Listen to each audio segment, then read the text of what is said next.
I watched last night Sky News for so many hours that the box told me it was about to switch off. I watched abject national humiliation turn into abject international humiliation. I saw the svelte, well-fed, well-watered, multi-millionaire bureaucrats that run the European Union. I watched them systematically reduce, diminish, humiliate my country. And I've had enough. I've had enough of the endless peregrinations over the leaving of a trading bloc, which we joined without a referendum in 1973, and which was supposed to be a common market, but which has become steadily over my lifetime and the lifetime of many of you listening, a hydra-headed, grotesque, ugly, undemocratic superstate. I'm not prepared to live in such a state, and it has nothing to do with the fact that they are foreigners. Nothing whatsoever. I have represented more people that would be described as foreigners in Parliament than any MP in the history of these islands, bar none. And I can say that to you without fear of contradiction. I have 4 mixed-race children.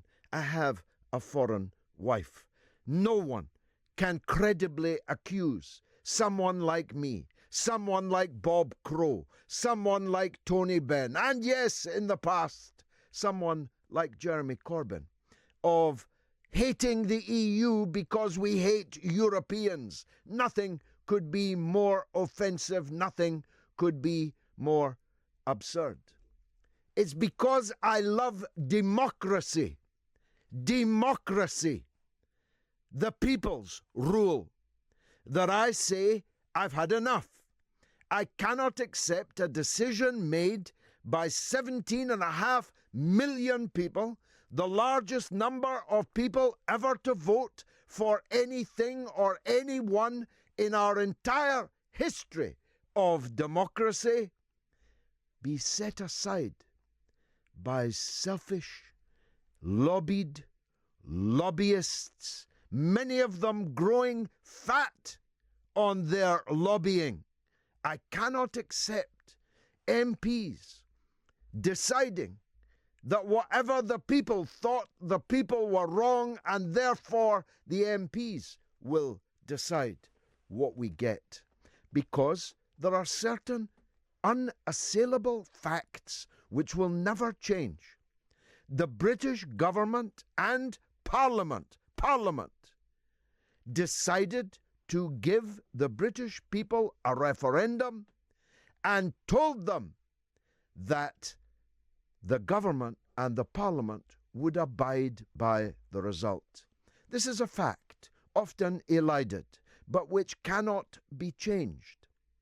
And when the referendum came and went and the decision was made, the Parliament in overwhelming number, at least 2/3 more, voted to trigger Article 50 to begin the ineluctable, unstoppable process of leaving the European Union. Moreover, when the general election was so foolishly and peremptorily called by Theresa May, both of the major parties, both Labour and Conservative, explicitly, not implicitly, explicitly said that they accepted the result of the referendum and that they would implement it. The Liberal Democrats, it's true, said that they would not.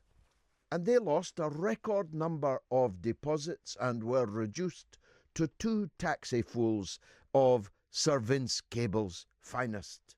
But the parties which attracted 80% of the votes in the election in 2017 promised in their manifestos that they would accept and respect the result of the referendum and implement it.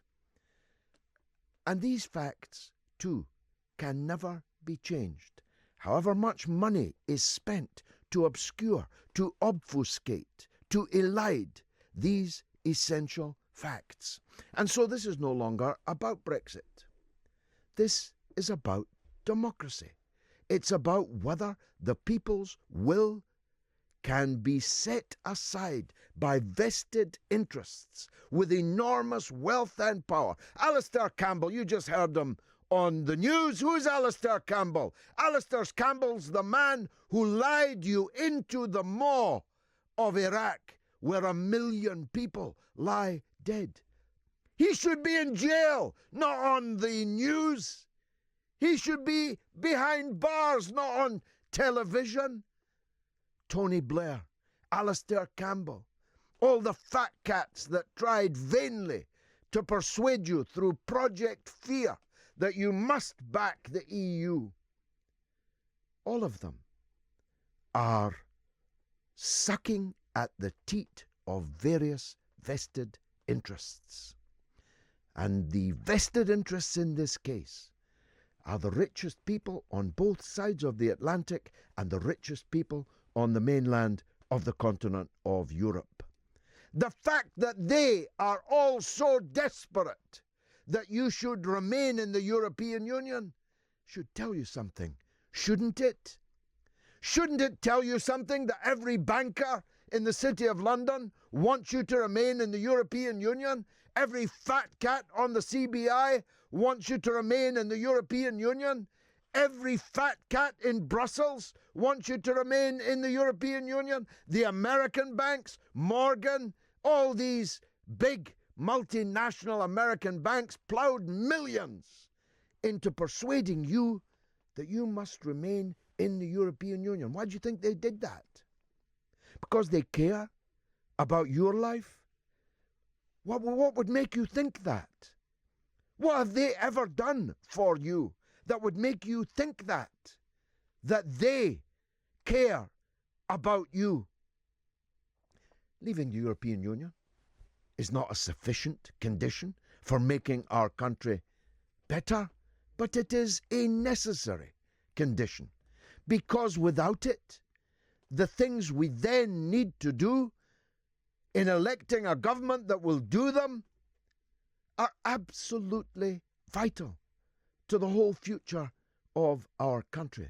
We have no future in the EU. If you didn't think that in 2016, surely you know it now. Surely you've seen the way they have behaved, the gangsters, the sopranos in better suits over there in Brussels that are twisting and turning and, yes, blackmailing you, your country, your parliament, your government, your prime minister to have their way. And the mask has slipped with this latest petition, has it not? The FBPE and the soft shoe shufflers that will be in the aisles of Waitrose in London tomorrow. Better get in quick. There'll be no quinoa left by 2:30, I can assure you. These people told us all they wanted was another vote. They only wanted a confirmatory vote, remember? Now, millions of them have signed a petition to revoke Article 50, to scrap Brexit without a people's vote. Don't you see that what I've been telling you all along is crystallizing in front of your eyes? Now, I say a couple of million, but I understand His Holiness, the Pope in Rome, has signed the petition, and his address is valid. His postcode is valid. He lives in the Vatican. He's the Pope in Rome, but he's signed the petition that Britain should revoke Article 50. So have people in North Korea. So have people in Russia. So have people all over the world. So have people in Britain from multiple email addresses. So I don't know how many there are, but I'll accept that there are millions. But they don't trump 17.4 millions. We already voted, and we're not going to vote again. And we're not going to go away until the result of our vote is implemented. People say to me, well, you could change your mind, can't you? Yes, but not before the first decision has been implemented. Imagine electing Theresa May in an election and saying, we've changed our mind. Try that one. Try telling the police or the HMRC or the British Armed Forces. Try telling any official organ that, well, yes, the government was elected, but I've changed my mind. They'll say, well, when you next get a chance, you can alter it. But until you do, that's the government. That's how democracy works. That you vote and you get the result of the vote. And I myself, as I said, believe this now transcends all questions of whether or not Brexit was a good or a bad idea. You know my view. It is about whether grievous damage, the equivalent of grievous bodily harm, is done to our body politic by cheating the voters out of that for which they voted. It will destroy any remaining faith in British democracy, which is in any case revealed as dysfunctional from the top to the toe, dysfunctional in every regard, in the way that we vote, in the system we use to vote, in the relationship between the people and the legislature and the executive, and yes, the executive and the head of state herself. God bless her, ma'am. Long may you live. But after you, we have to look again at this Ruritarian Heath Robinson of a non-constitution that we in Britain live under. So, Parliament, after the international humiliation this coming week, will get a chance, it appears, to make their choice. Maybe little John Bercow, the Napoleon de nos jours, will try to block it, but I doubt it. In Parliament this week, it is my view that all of the options that will be on the table are unacceptable for one reason or another. And that means that we must leave on the 6th of April, and we must leave with our heads up, ready to face the future, whatever it holds, ready to face the vicissitudes of life outside, because to do otherwise is to be an institutionalized prisoner, a victim of Stockholm Syndrome. I have faith in our people. I have faith in the people of our island. I have faith in democracy. That's why I say, let's go, WTO. Let's hear from Martin in London. Always worth hearing. Go ahead, Martin. Hello, George. Thanks very much for all the brilliant stuff you do. Thank you. But the first thing I wanted to say was, in your handover, the female, the lady who spoke, she said something that I've been hearing lots of people saying, that they're sorry for Theresa May. I think you can be sorry for her, Martin. You can be sorry for her on a human level, but to say that she's done well is ridiculous. But not just that. No one forced her to take the post. Of course. No one is forcing her to stay in the post, Quite. even though clearly she must realize, if she has any, what's the word? Self-respect. Self-awareness, that she's failing miserably. Yeah. I mean, I actually heard another person on the radio this morning saying that in the corridors last night in Strasbourg, or wherever she was, she actually had one of her aides sitting on the floor in the corridor, eating a pizza, and she herself was locked away in some room eating a pizza. I mean, how embarrassing! They didn't even give her dinner. They ate dinner in her absence. And it's not the first time it has happened, George. No. I mean, who would have ever thought that the United Kingdom would come to this? Quite so. And then I dug out my that expensive multi-million-pound leaflet that the government, AHM government, sent to everyone. £9 million of your money was spent on it. Exactly. And I'm looking at the page here that says it's 8 leaves, so it's the fourth from the end. What happens if we leave? Now, it says in the third paragraph, some argue that we could strike a good deal quickly with the EU bosses because they want to keep access to our market. Now, that sentence implies that the deal is quite separate from leaving the EU. Of course. And I think that's one of the bits of mud that the Remain people have managed to fertilize. Yes. The deal is separate from leaving. Yes. We will arrange a deal after we leave. Yes. And when this referendum came about, initially, I remember you saying in several programs, you outlined what you would have done. Yes. And it was exactly correct. You cannot negotiate if you say we will take the deal off the table, take no deal off the table. Quite. How can you negotiate like that? And moreover, Martin, how can you negotiate when you tell them, first off, you're going to pay them £40 billion? Exactly. No one goes to buy anything. If you were going into negotiation, you'd say, if everything is agreed, then we'll pay you £40 billion. You don't say we'll pay you £40 billion, and now can we discuss whether anything at all can be agreed? And no matter what we agree, I'm going to stay. Yes. I mean, it's ridiculous. So no one, you can feel sorry for her on a human level, definitely. But you cannot put her distress that she is choosing over the distress of the people in Sedgefield and Hull in particular. Not quite so. Sedgefield being Tony Blair's own constituency, and Hull, I believe, was Mandelson's at one time. No, he was not Hull. No, he was Hartlepool.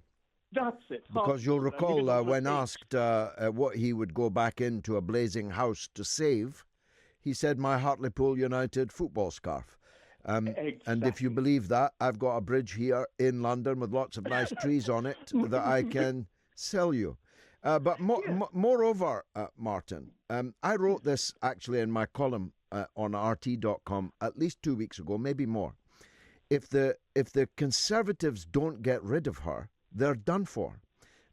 It seems to me obvious, it's screamingly obvious, that they need to get rid of her, find immediately, by a truncated electoral process, an alternative Tory Prime Minister who will be able to command a majority in the House.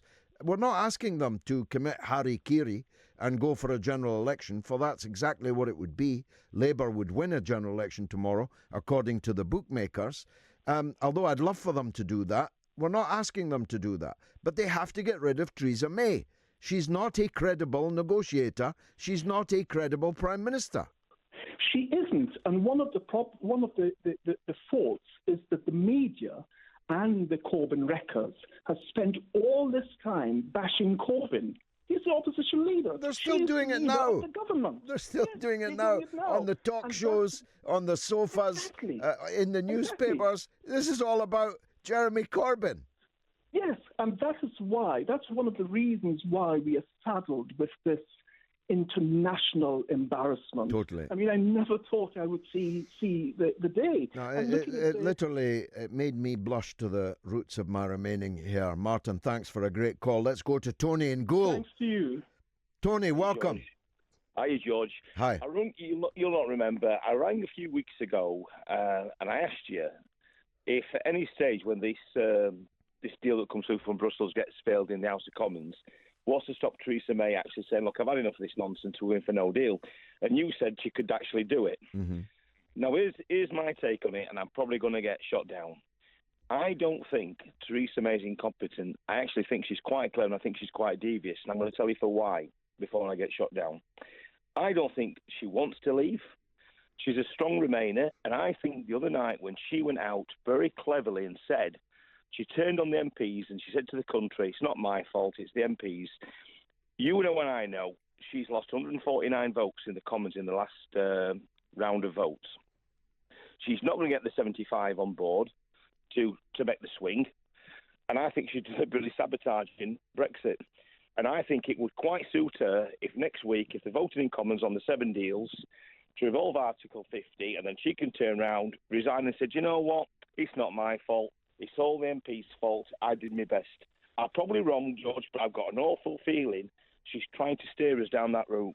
Well, if I had never known her, if I had never been in Parliament with these people, most of them, I'd feel the way you do. It's only because of my up-close and personal knowledge that I know that most of our rulers are victims of the cock-up rather than perpetuating or perpetrating a conspiracy.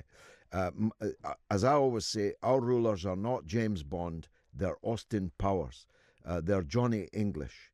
And if there's a mistake that they can make, they will make it.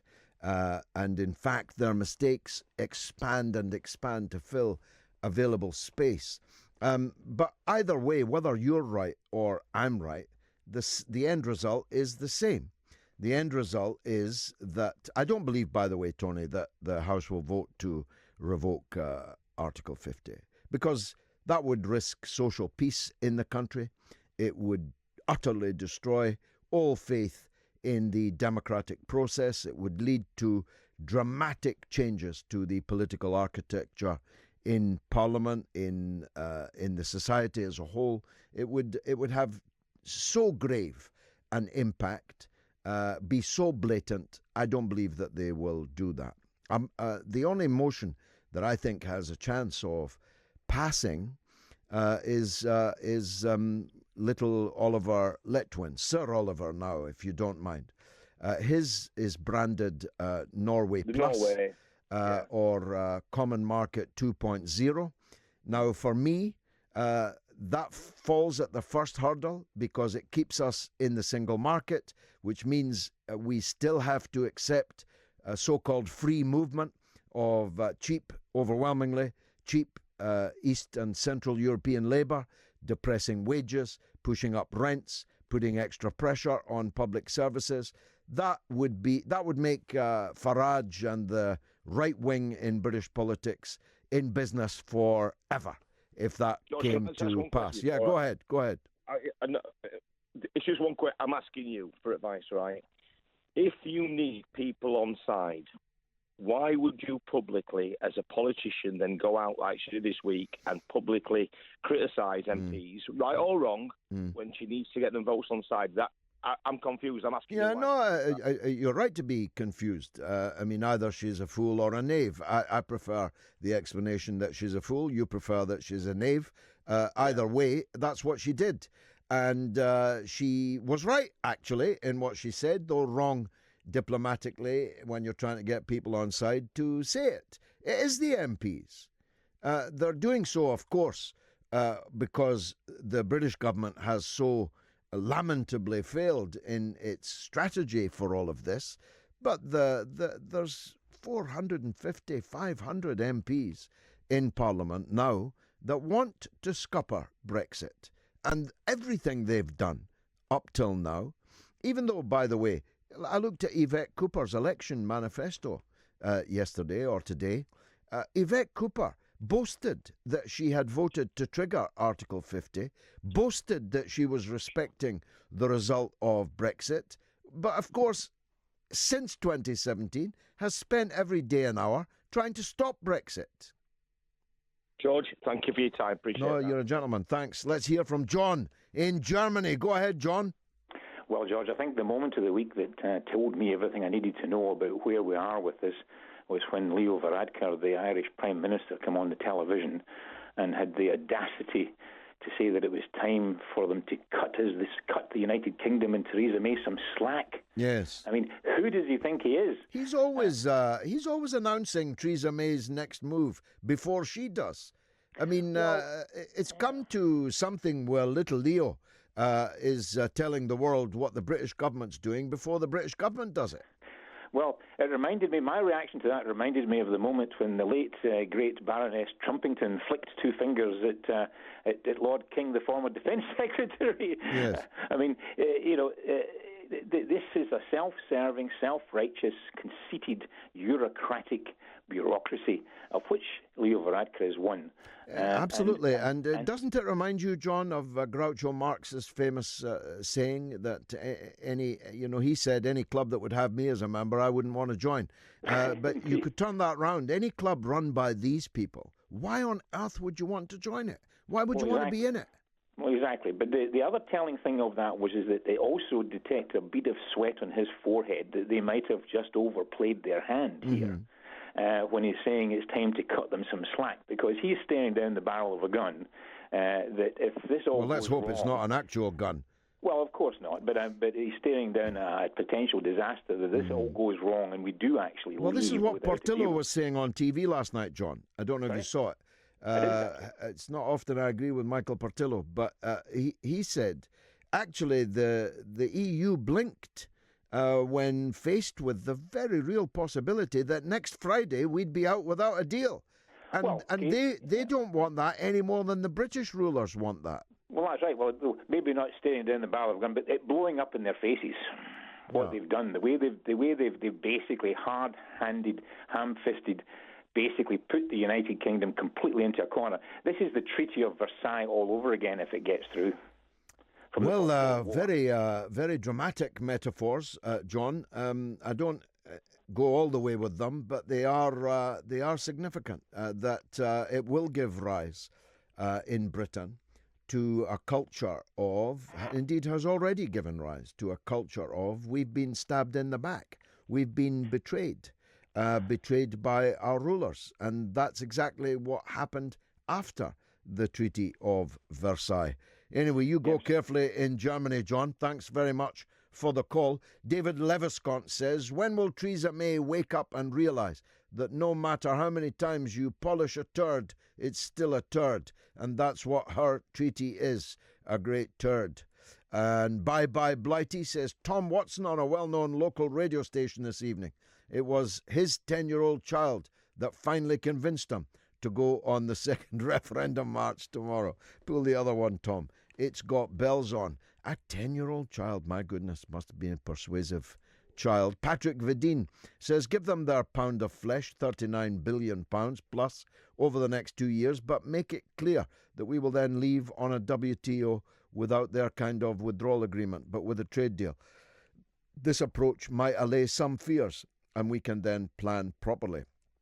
Scouse Alarm, my old pal, says, I heard before on a local London radio station that Tom Watson is attending the People's Vote March. This is just another example of him undermining Corbyn. Labour need a new deputy leader. Unfortunately, I couldn't possibly comment on that, but thanks for the tweet. The Red Resistance says, hi George, what happens if this blockage in democracy continues, where the PM is completely snookered? Yet the Tory MPs just can't face voting for no confidence in her because it will help bring forward their worst nightmare, a socialist government. Well, the factual answer is, if that is the case, we leave with no deal on the 6th of April. Hallelujah. Patrick says, agreed, we the people will not stand for it. We will leave the EU irrespective of what tricks they run. The fifth column, there will be a reckoning. Norman says, could you please remind your listeners that the Miami show band massacre is on Netflix today.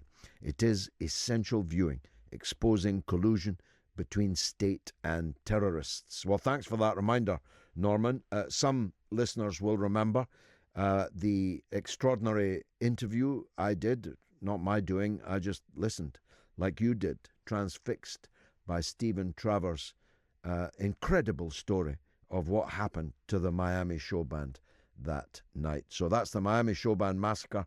It's on Netflix from today.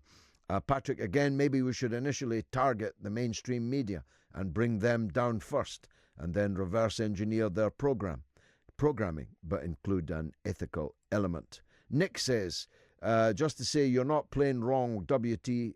Hi, George. Just to say you're not plain wrong, WTO all the way. That's Nick in Derbyshire. David says, people say they had no plans for a leave vote in the referendum, but I feel the establishment always had a plan for that result, and that was to overturn it. There's no doubt there's been a collusion between government and Brussels against us. And the Right Reverend Dave says, I don't disagree with you very often, George, but I think Article 50 has to be revoked to stop this Tory Brexit. We need to put a stop to it and have a general election to throw the Tories out. Labour, once in power, can then facilitate a controlled Brexit. Well, Reverend, if my auntie had a beard, she'd be my uncle.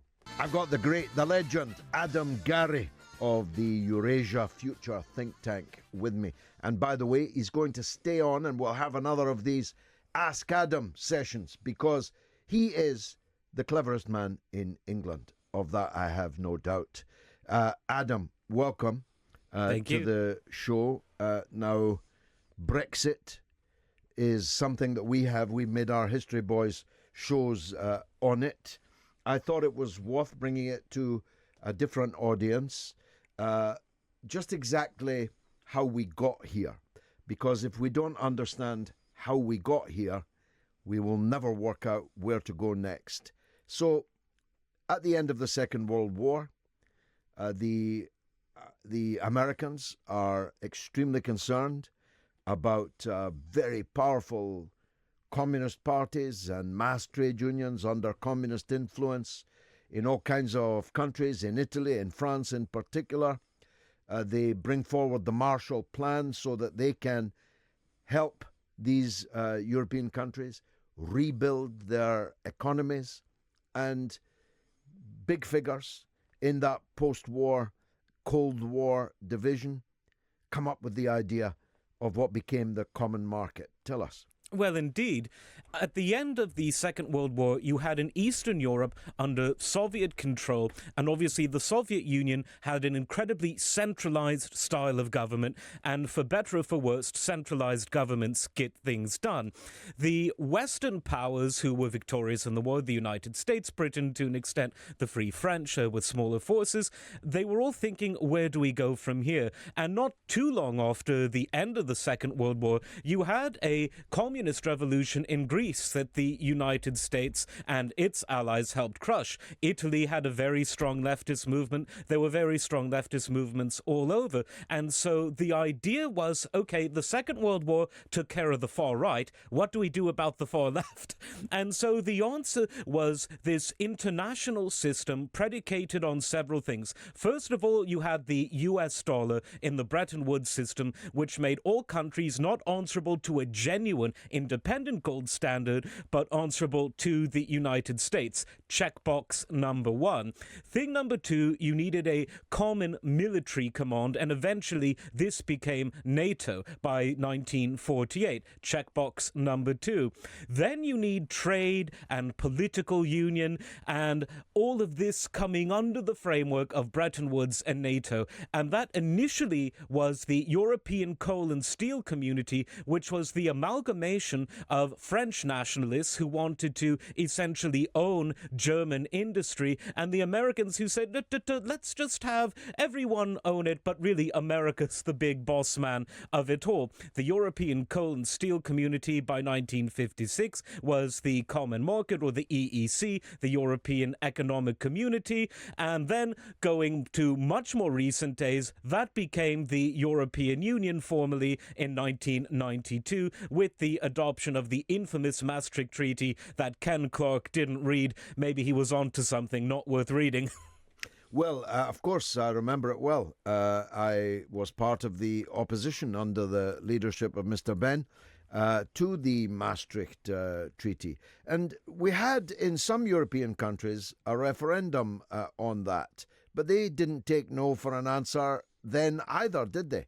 This was one of the examples of what I call the ping-pong referendums. It's not just enough to hit the ball on the other side of the net once. You have to keep hitting it, and then it becomes this notion of best out of 2, best out of 3, best out of 5, etc. You saw this in countries that had referenda on the Maastricht Treaty, later on the Nice Treaty and the Amsterdam Treaty and the so-called EU Constitution, which was resurrected as the Lisbon Treaty, new name, same content. And the one thing with the Brexit referendum that I think is different is that people who voted against Maastricht and Lisbon Constitution and all of the rest of it, they didn't really know what they were voting for. They just knew something didn't sit right, and they were right. Intuition is a wonderful thing.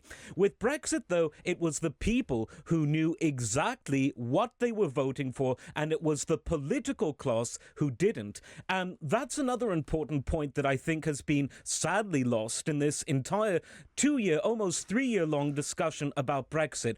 All of the elites, all of the rich, and by that I mean super rich, all of the titled and the academics saying, oh, it's a complicated issue. The experts. Yes. Whenever they say it's a complicated issue, that's a trick of rhetoric. It's essentially, it's auditory origami that it is designed to make the ordinary man, the decent man, the common man think, I don't have a right to form an opinion. My opinion, even if I have formed it, somehow isn't as worthy. And that not only is anti-democratic, but it's very, very dangerous, because the most important truths in life are always the simplest, and the most important solutions to the biggest challenges are always the simplest. Don't let them fool you with this word complicated. It's a simple matter. The people get that. It's the elites who are still in denial. The plain man and woman in Sunderland or any of the other places that voted leave. By the way, I saw a meme earlier. I would have liked to have circulated it, but it was from the pen of Jacob Rees-Mogg, and I didn't think I could. But it showed the dilemma in crystal clarity. The great majority of Labour-held constituencies voted leave. The vast majority of Conservative-held constituencies voted leave. The majority of regions in the country voted leave. I could go on. But the problem is that in Parliament, the figures are reversed. The overwhelming majority of MPs voted Remain. Do you have a view on whether or not this has all been a conspiracy, or is it, as I say, a cock-up? I mean, I don't think that there's a controlling hand somewhere that says, you know, if we obfuscate this situation enough, we can actually scupper it. We can undo the electorate. It seems more likely to me that everyone has stumbled from one pitfall to another, and we've ended up here. What's your take on that? Well, I'd ask the listeners to ask themselves the following question. Do you really think this lot are clever enough and cunning enough and conniving enough to stab you in the back? No, they're stabbing you right in the front because it's the only thing crass enough that they're capable of doing. What you have is not a conspiracy, but a dilemma in which ethics have been thrown out the window. Let's say I was an MP, and let's say I was a Remainer. If I had a constituency that was 80-90% leave, I would resign. I'd trigger a by-election and I'd put my views forward, saying, knowing that I'd probably lose, I want to remain. If you send me back there, I'll do everything I can to reverse the democratic will of the people from 2016. And if not, I'll pack up my bags and go work at one of these giant merchant banks or other transatlantic institutions. If you weren't already working for them in your spare that's time. That's the caveat indeed. Yes. Of course, other views are available. And by the way, if you have them, call us 0344 499 1000. And you can email them, you can text them, you can tweet them. Other views are available. What do you say to the argument that that paragon of virtue, Alastair Campbell, I heard making on the news, that this has all gotten so messy that the only way to resolve it is to revoke Article 50. Well, the Battle of Britain was quite messy too, but the way to get out of that mess wasn't to surrender and say, oh, developing better radar than the Germans is too complicated. We don't have that level of expertise. Or let's surrender now and we'll build up a new set of radar for the next time. For the next war. No, they fought on the beaches and they fought on the landing grounds and all the rest of it, not to get too Churchillian, but it just, there's something, and of course there's respectable people on all sides. I'm not saying they're wrong, but there's something about a certain class of the remaining folks who are amplified by much of the corporate media, and it's as if they'd forgotten that just a few short generations ago, entire families went into air raid shelters not knowing if they'd have a home or relatives on the other side of the country the next day. People went hungry. People went to work without pay just to keep the country running for the sake of the war effort and for the sake of defending the sovereignty and the safety of the country. And what's the worst that could happen here? A slight shortage of exotic cheeses whose name no one in 1940s Britain could even pronounce? I mean, has people's tolerance for a bit of hardship really got that bad? And I can even give another example from outside of a wartime scenario. Lee Kuan Yew, the great founder of Singapore, talked about his experiences in Hong Kong in the 50s, and he said what impressed him is when people went through hard times, there wasn't austerity of the rich at the expense of the poor, but everyone tightened their belts. Merchants were willing to sell things for less. People were willing to work without pay. And yes, things got worse, but because they equalized things, they were able to pull through it and come out stronger. It was a kind of discipline whereby the greater good benefited the good of one class over another. And that was very inspirational to Lee, who was also incidentally very much inspired by British parliamentary politics of his era, I might add. But I think that these lessons, the lessons about everyone tightening their belt at once, rather than only some, the rich, the makers, tightening their belts, and everyone else, well, tightening our belts and us having to live with the consequences, those are important lessons. Good old time religion from the incomparable Adam Gary. Other views are available. I want to hear them. Now, I'm not just only interested in Brexit. I'm not only just interested in England struggling to break through the Czech Republic defence. Like you, I'm watching the football and talking and listening at the same time. I'm also interested in the world, in the environment, in the animal kingdom. I'm interested in the birds. I've been talking about this with various experts over the last few weeks, and I'm glad to say that we have another one on the line now. He is Martin Harper, the Conservation Director of the Royal Society for the Protection of Birds, of which I am now a member, thanks to the legend that is Norma down in Bristol. Martin, thank you very much indeed for joining us. Good evening, George. I'm delighted that you've joined the 1.2 million members of the RSPB. Yes. Don't worry, I'm not running for office or anything. I'm just keen to do my little bit. We're going to miss almost all of our 2020 nature targets. That's very melancholy news. Tell us about it, would you? Yes, well, in 2010, the world leaders signed up to targets to try and halt the loss of wildlife and to try and begin its recovery.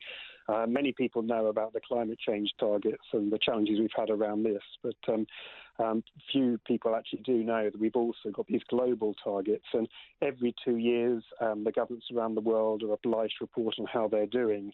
This is the report that the UK has put out is the last assessment before the deadline for restoring wildlife was meant to have happened. And sadly, the UK government is reporting that it's fallen short. And I think what's probably worse news is I think that is likely to be replicated by other countries around the world. So we've got a real nature crisis as well as a climate change crisis. Now, these targets are not legally binding. I love the quote in the notes I've got here. Embarrassment is the only enforcement mechanism. I've got to tell you, with the current political class, embarrassment's not that powerful a weapon. But what can we do about the fact that we have so miserably failed? Well, I think you're right in that most international conventions or treaties, I mean, that's just sort of soft law, really. So unless it's backed up by sort of real hard legislation, it is possible for governments basically to miss the targets and there's no consequence. So what happened with climate change, which I think was really important, was that commitments were made internationally, but then at the UK level, that was then backed up with a law which also included targets to reduce our greenhouse gas emissions over a particular time frame. And that's important because you can then report on progress and governments can be held to account. We have no such equivalent set of targets in UK law. So we're at a point now where we're saying, look, enough's enough. We need to try and get these targets into domestic legislation and then make sure we have annual debates about how we're getting on and do what we can to change the policy, to change the way we're managing our land and seas, to provide the funding, support farmers and fishermen to do the right thing. And it's only with that sort of concerted action which we will start to see wildlife declines reverse. And it's a holistic thing, isn't it? I had an eminent guest on here a few weeks ago who talked about the insects. A third of the world's insects are in danger, a third. And of course, that has a major impact on birds that live off insects. Yes, I mean, it's most of the statistics, whether you look at it globally, at a European level, or even nationally, are pretty alarming. And something like 1 in 8 bird species around the world are threatened and at risk. And in a UK context, we did some work with 50 other organisations which showed that 56% of all species for which we have information where we can monitor trends, they've declined in my lifetime. I was born in 1970. I've pretty much been alive at the time over these declines. Now, that's bad news if you love wildlife, but it's also really bad news for all of us because, as we all know, we depend on a healthy natural environment for our own prosperity, whether it's, our spiritual enrichment because we like having contact with nature, listen to birdsong, or the more fundamentals, in terms of nature provides us with food, with shelter, and of course clean water and can help stabilise the climate. So if we don't look after nature, then nature will bite us really hard. I'm sorry to say I was born long before 1970, and that leads me on to these may be slightly idiot questions, but they're questions I think that are in the minds of ordinary listeners. You see, when I was born, there was a proliferation of everything. There was loads of everything. There was loads of bees, there was loads of butterflies, there was loads of sparrows, there was loads of starlings. I reported just a few weeks ago that my children, I have small children, and we were in Camden Lock Market, and there was a group of 10, 12 starlings. And my children asked me what they were because they had literally never seen them before. Where have all the birds gone? Where have all the sparrows gone? Well, you're right. The loss of abundance, as well as the declines of species, is something we're really worried about. And, the figures are staggering. Something like 421 million fewer birds today than there were 30 years ago across the whole of Europe. I mean, that's a staggering loss of just biomass, really. Yeah. I mean, look, the big challenges have been around the way that we've managed our land and our seas. So, on the one hand, since the war, we've been incredible at increasing yield in terms of the farming, in terms of the crops we've been able to produce over land. And that's a remarkable thing. And obviously, at the time of the war, that was all about, a really important desire to, obviously feed a growing nation. But that has come as a consequence, and changes in farming practices have meant that there's less space for wildlife. And so we continue to see declines in birds which are associated with farmland, for example. And that's because there isn't the habitat, there aren't the flowers, there aren't the insects around, which obviously foods depend upon. So we need to really deliver quite a radical reform in the way that we look after the land. And in the long term, that would be good for our farming, because at the moment we are the soils are heavily degraded upon which we depend to grow our food. And unless we find ways we can look after the soils and obviously manage water supplies more carefully, then we won't have a sustainable farming system in the future. So So we've got to change the way we manage the land. And obviously we as consumers also have to change our behaviours. We've got to waste less food. We've got to buy food, hopefully, which has been grown in the right way. And we can also try and lobby our elected officials to try and make sure that they're making the right choices, hopefully when they got through the Brexit mess, so that people are rewarded for doing the right things rather and punished if they do the wrong things. I mean, here's an idiot question. How many hundreds of thousands, probably more than that, of traffic roundabouts are there in Britain? Why can't every traffic roundabout, every big one, be an island of wildlife and plants and insects and birds? It's a sanctuary, basically, on every traffic roundabout. That's something that could easily be done, and that would make an impact, wouldn't it? Yeah, and I think it's not just there. I think it's also on roadside verges as well. And I think we've had this slight obsession with tidiness, and you see that in the way some of our roadside verges, roundabouts, hedges are managed. This idea of messiness in the countryside has actually become, I think, a malaise, because it is, it's allowing those roadside verges to grow, to allow those hedges to bush out, which creates the space for wildlife, safe nesting habitat, allowing the flowers to flourish, which of course provides the nectar for the insects, which of course provides the food for the birds. And yes, we're a crowded nation, but what you're we're not that crowded, Martin. Exactly. I often say that if you think Britain's crowded, you've never flown over it.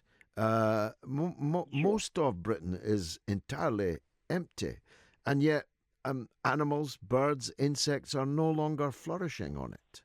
No, you're right to call me up on that. And I think that in those sort of urban contexts, we're seeing real creativity in the way people are actually trying to put wildlife back, and obviously green roofs and hopefully a bit more creativity in the way buildings are designed. But when you get up, something like 75% of the United Kingdom is farmed. And I think there is a way in which we can change that farming. We can probably set aside more land for wildlife, and there's this great momentum now behind the idea of having wilder landscapes, which I think is something we should all seek. And so I think we had this idea of a shifting baseline syndrome, whereby one of the sad things is people will be growing up today not having the memories that you had when you were growing up, and you implied that when you were talking about your children, and therefore we forget what we've lost. And I think we've got to try and inspire people what we can put back. And the good news is, and there is good news, is that 40 years ago you wouldn't have seen red kites over the M4, for example, or over in Galloway itself. Yes. And we've got some species back. Badgers have recovered, buzzards have recovered, species like searle bunting, bittern, they've all come back. And we've also now restoring some large tracts of land for wildlife. Whether the incredible 60,000 hectares in the Cairngorms is going to be restored in terms of one of our nature reserves, a place called Abernethy, with another landowner, and Scottish Natural Heritage. But people are thinking differently about how they can break down the boundaries between land owners. And I think what we should be talking about actually is, because the statistics are quite gloomy, we should be spending as much time talking about the examples where we have improved the environment, because I think that gives confidence to people that we can make a difference, and hopefully that optimism makes people feel good, and that will make people want to do more themselves in their own backyard and their communities, and perhaps even lobbying their own politician. Well, I'll tell you another piece of good news, maybe the ultimate piece of good news, is that children and young people are enormously committed to this. You don't know what you've got till it's gone is something that perhaps older people feel. But for young people, my own children, for example, they immediately, after my talk with the chap about insects and the knock-on effect on birds, they went out and bought things to hang on bushes and trees and hedges that can feed birds. You're pushing out an open door with young people, I think. I think you're right, and I think there's something going on as well. I mean, there's a sort of awakening away. I mean, I've got 14-year-old and 11-year-old, and they and their friends, I mean, they're not passionate about wildlife, but they actually do notice it, and they're interested in it, and they are really upset when things go wrong. And I think what you saw, for example, with the youth strikes around climate was that they're prepared to stand up and talk about these things. And there's some really passionate young environmental leaders who are popping up all over the place from social media in different communities. And they're also, young birders are networking. So, bird watching used to be seen to be really untrendy, but actually now people are now talking about it with pride about where they're going to see what birds, and they're getting a bit of a following. And I think that's only a good thing, because the more people can get outside, enjoy wildlife, there's so many pressures on the world. It makes you feel better. And the last thing we want is to have the next generation who are obviously locked on screens and at the same time not experiencing, what nature offers. And I sense that people are just slightly rebelling against, the direction of travel we're going in. They are thinking there is a different future, and you know what? We're passing on the world in quite a difficult state to the next generation. But I have a feeling they might do a better job of looking after it than we are. What's this Extinction Rebellion, Martin? What's your stand on them? There's loads of NGOs and charities who work on the environment, and they range from, let's say, sort of slightly more establishment charities like the RSPB or National Trust, and through to those who are a bit more radical. And obviously, it's been the likes of Greenpeace and Friends of the Earth over the years. And I think that what's happened is that other groups have popped up and say, the pace at which we need to take action is just not good enough. And they're organising in different ways, and they are obviously offering a real challenge to everybody to say, come on, wake up, you need to do more. And, I live in Cambridge, they're popping up on the streets of Cambridge, they're obviously popping up on bridges in London. And a bit like the youth strikes for climate, I think that it's a sense of anger that's coming out, but also the ability to organise with like-minded people to say, you know what, we're going to take a stand, we want to be seen. And I welcome the activation of people's interests and getting people active. I think that is good. We want to have society activated. We don't want a passive society, and I think that's, in some ways, over the last few years with the Scottish independence referendum followed by the Brexit debate, we've probably had more of a political awakening than any time in my lifetime, actually. And I think that's also now bleeding out into these other issues of environmentalism, which is obviously what I'm most concerned about.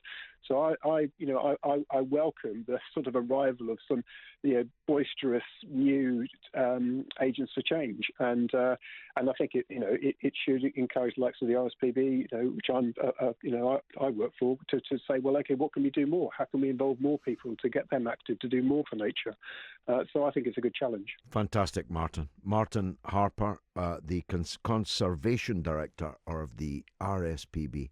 Thanks for joining us on the mother of all talk shows. Let's go to Nicola in Swindon on that subject. Go ahead, Nicola.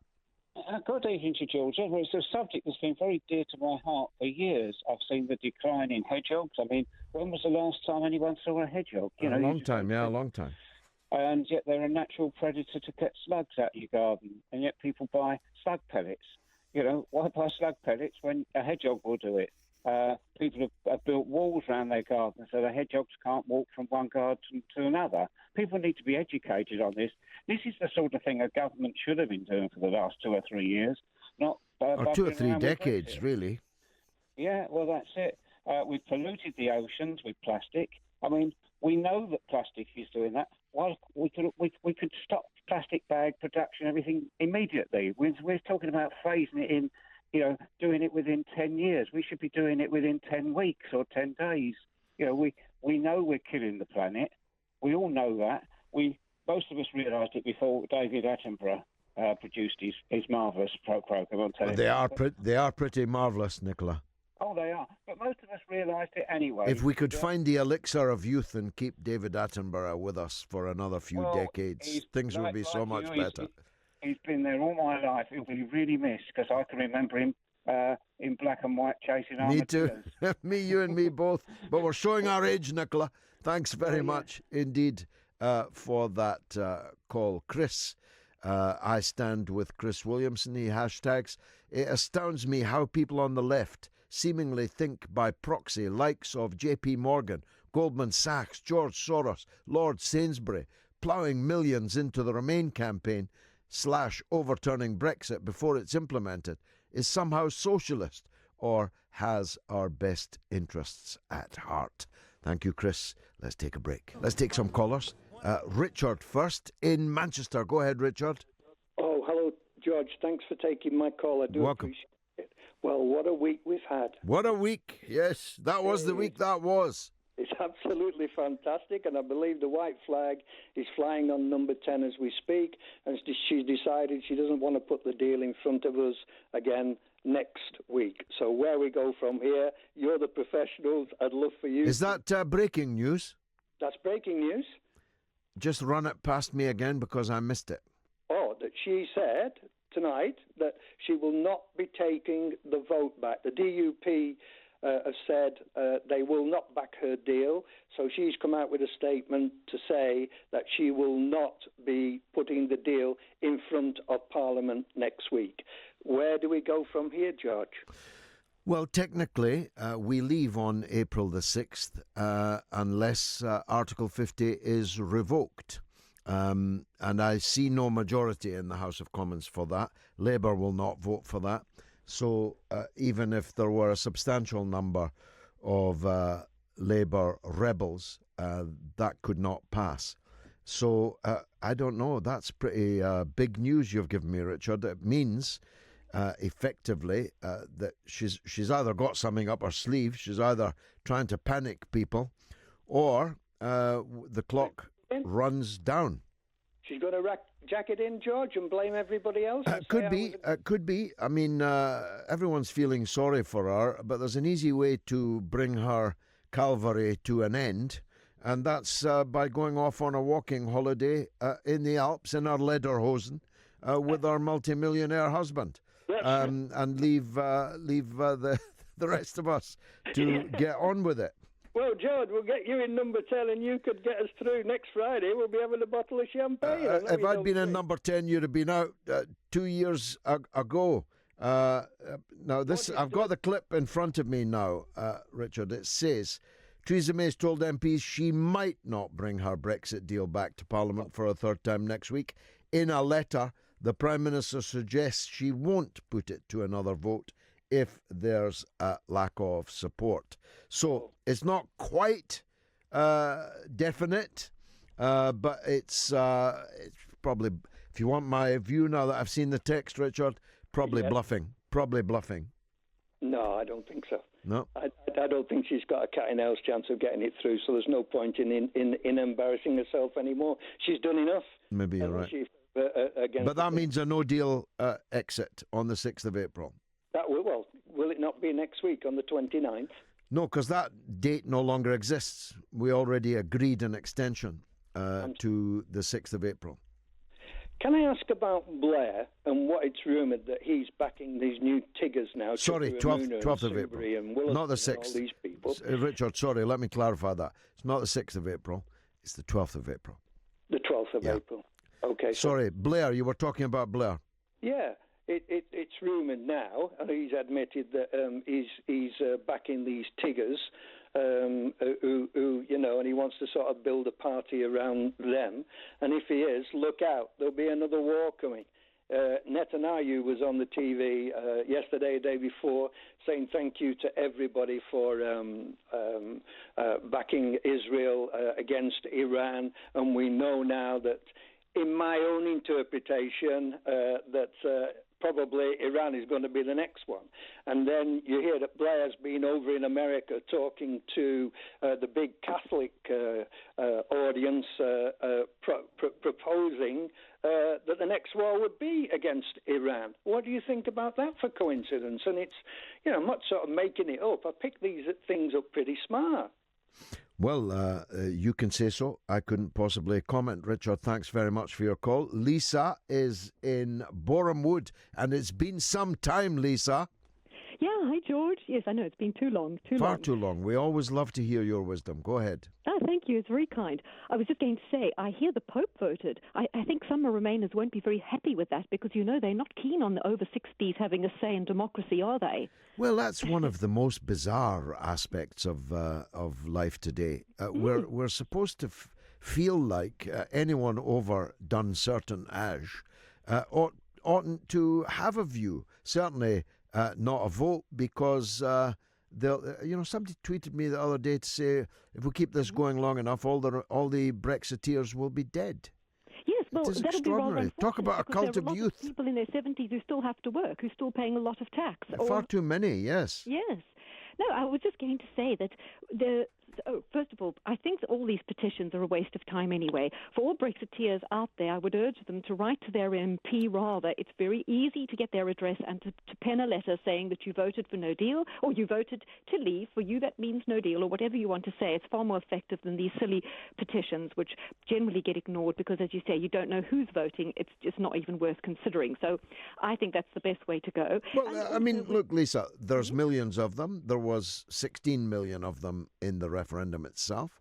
So it's not actually that big an achievement that one-fifth of those, less than one-fifth of those, still want to remain. No, exactly. That's what I think as well. It's got far too much airtime for the obvious reasons. Obvious reasons, yeah.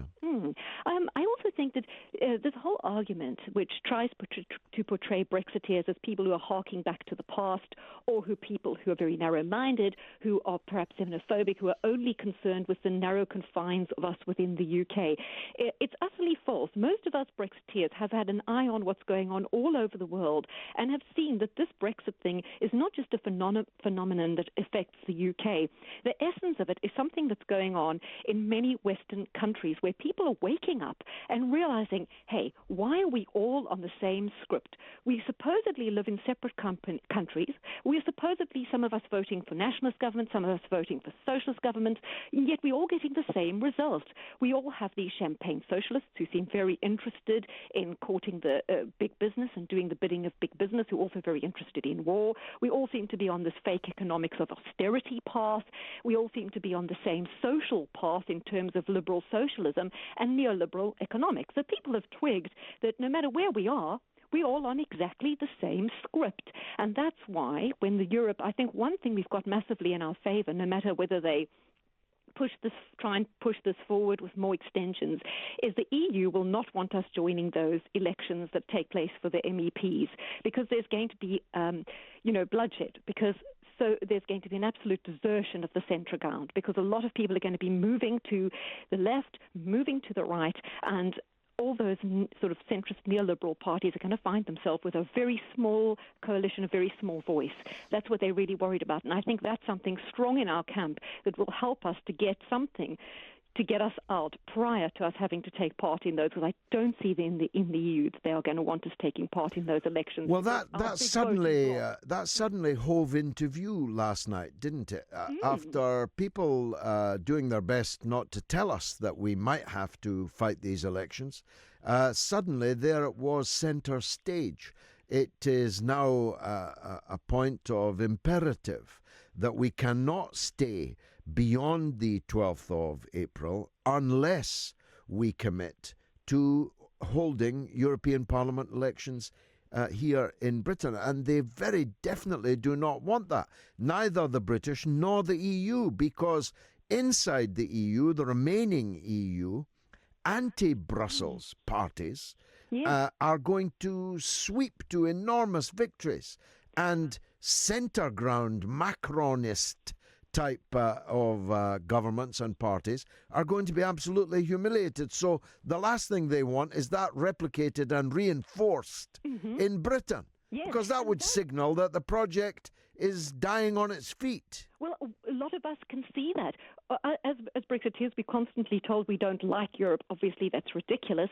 We can see what's going on in Europe. We are in solidarity with everyone in Europe that is trying to find ways of taking back control and who want to reject this. And I also think a lot of people have seen that big business have run out of ideas. In the old days, the idea behind capitalism was that in businesses you strive for greater profits as a result of increasing productivity or lowering costs, increasing efficiency, blah, blah, blah.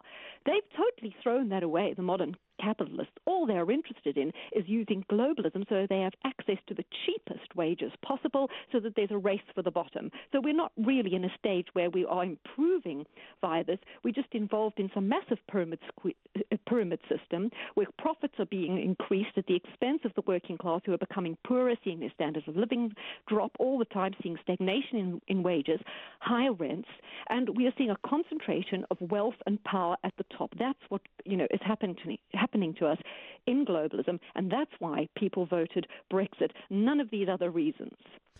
Lisa, it's like you've never been away. Don't be a stranger. For an open university like this one, that's the level of contribution we need. Thank you very much indeed for that call. Here's David in Keighley. Go ahead, David. Hello, George. I've had the pleasure of speaking to you before. Okay, welcome. I love your show. I think it's fantastic. I live for it in a way. It sounds silly, I know. Thank you, David. That's very kind. We're living in momentous times, quite frightening, but I particularly like what everybody said tonight, and the previous lady as well. She took the words out of my mouth.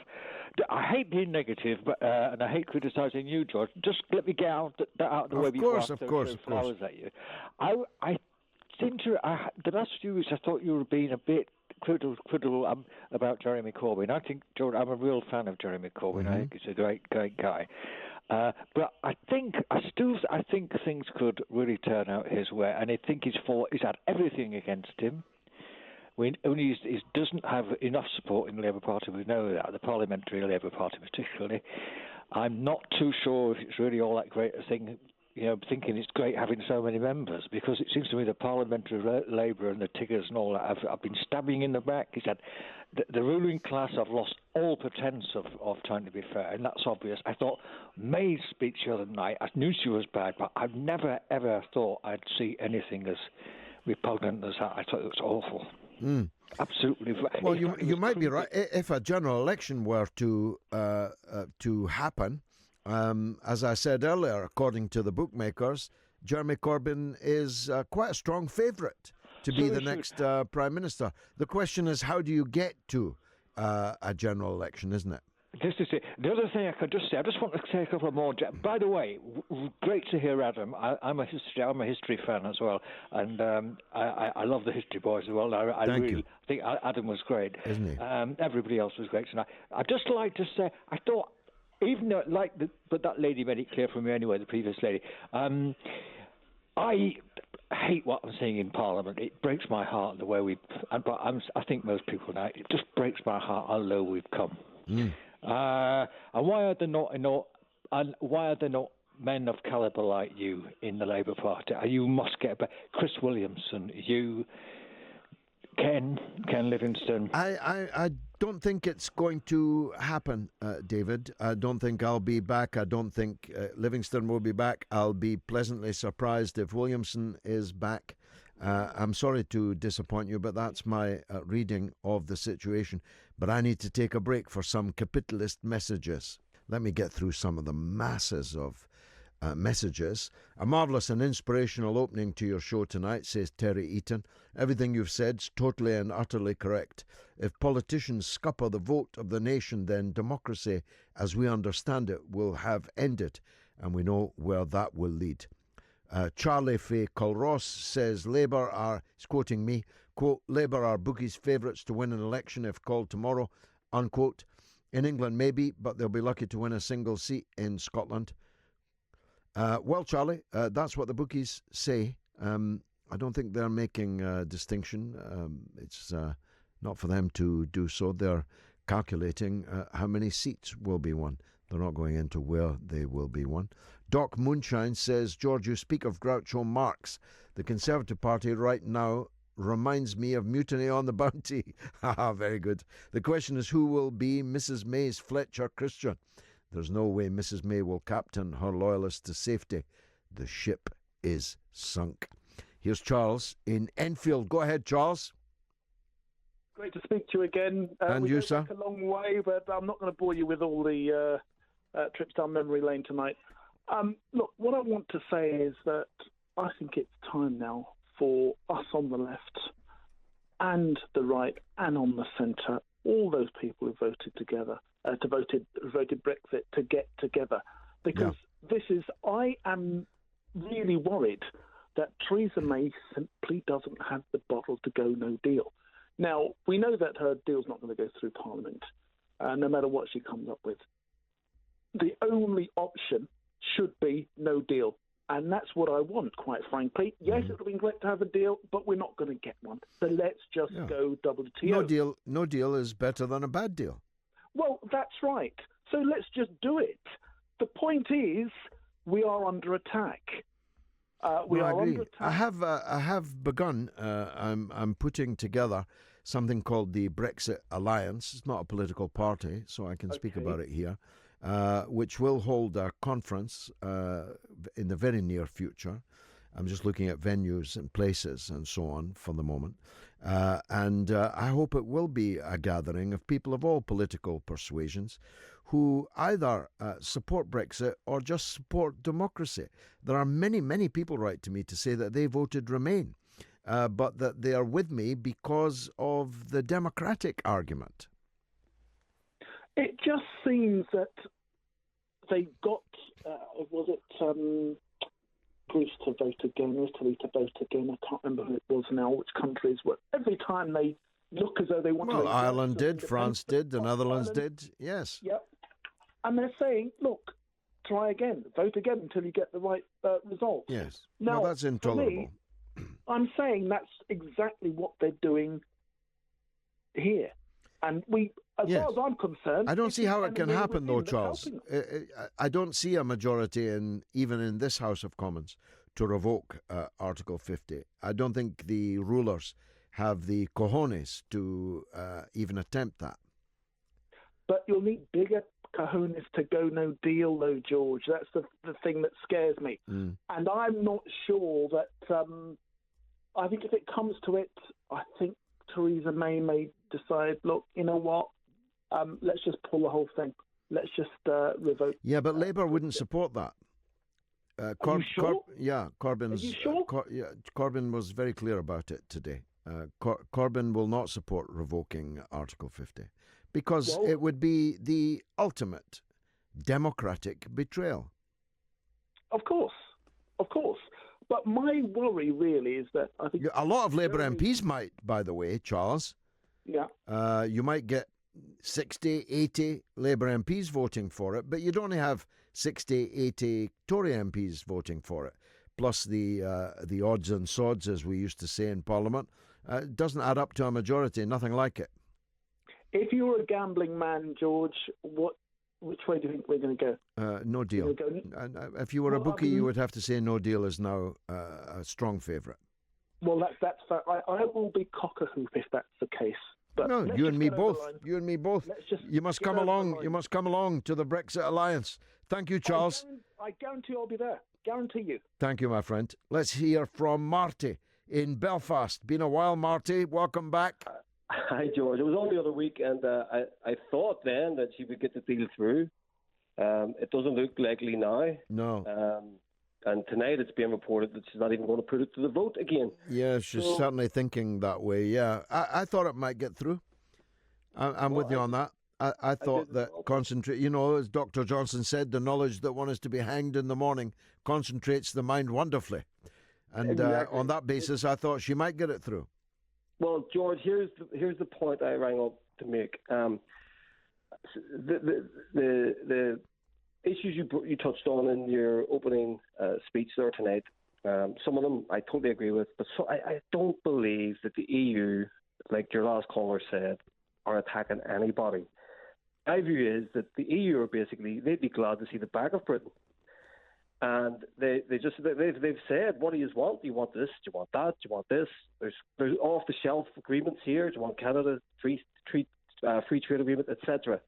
The problem is that the Tories have reduced Britain to an international laughingstock, not the EU. And I know from living in this part of the world, because we are united, everybody here, and I'm very critical of the EU for the reasons that you outlined earlier. But here is the Achilles heel. Northern Ireland is the Achilles heel of the whole deal. And the DUP, they represent about 290,000 voters, are holding over 500 million people to ransom. They're the problem. And you need to shine a light on where the problem exists. The democratic nature of this place, and your listeners should know this because not many people in Britain do know this. This place, this border, which everybody is arguing over in the European negotiations. This is the heart of the matter, and it is because of Britain's colonial past in Ireland, it's coming back to bite them. This border is not an Irish border, it's a British border. It was imposed upon us. It's anti-democratic. No one ever voted for this border in Ireland.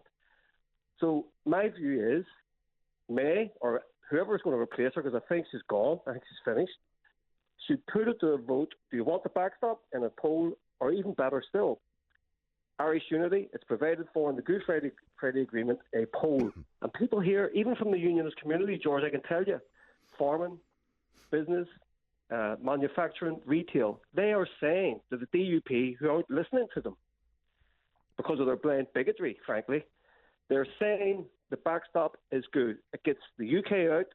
It respects the wishes of those who voted Remain. And by the way, the deal for me is a bad deal, actually.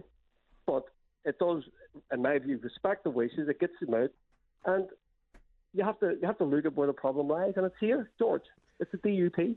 Well, as you know, Marty, I'm not in need or want, as they say, of a history lesson on that, but it's good that you gave it to others who are listening. I don't give a toss about the border.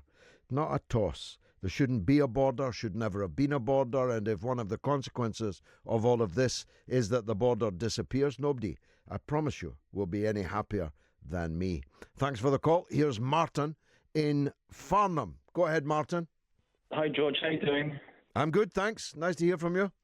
Yeah, good to call. Right, so why do we want an open border with 500 million people, most of which are poorer than us? I think many people in Britain are naive.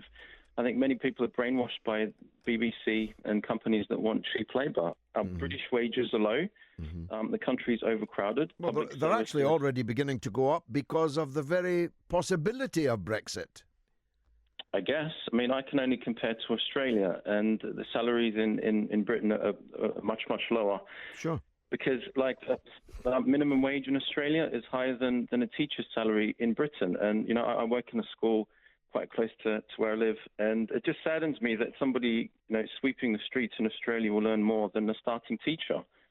And, Australia's got a closed border, and if Indonesia, which is Australia's neighbour, has a population of over 100 million people, and if Australia had an open border, then the average Australian would be a lot poorer. Well, actually, Indonesia has a population of about 300 million, and it's a good comparator. If Australia had no immigration controls, then a very significant percentage of the Indonesian population would very much like, I'm sure, to go and live, work, and settle there. But what would that do? What would that do to the conditions of the people that are already living there? And what would it do to Indonesia that was left behind? What would it do to the society and the economy of Indonesia? And I've often been criticised for making this point, but I won't stop making it. There is nothing left-wing about mass immigration. Nothing at all left-wing about it.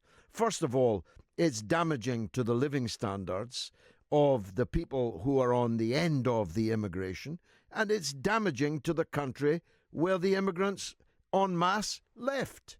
That's just simple economics. Of course it is, and I'm going back to live in Australia in 2 months. Unemployment benefit is double.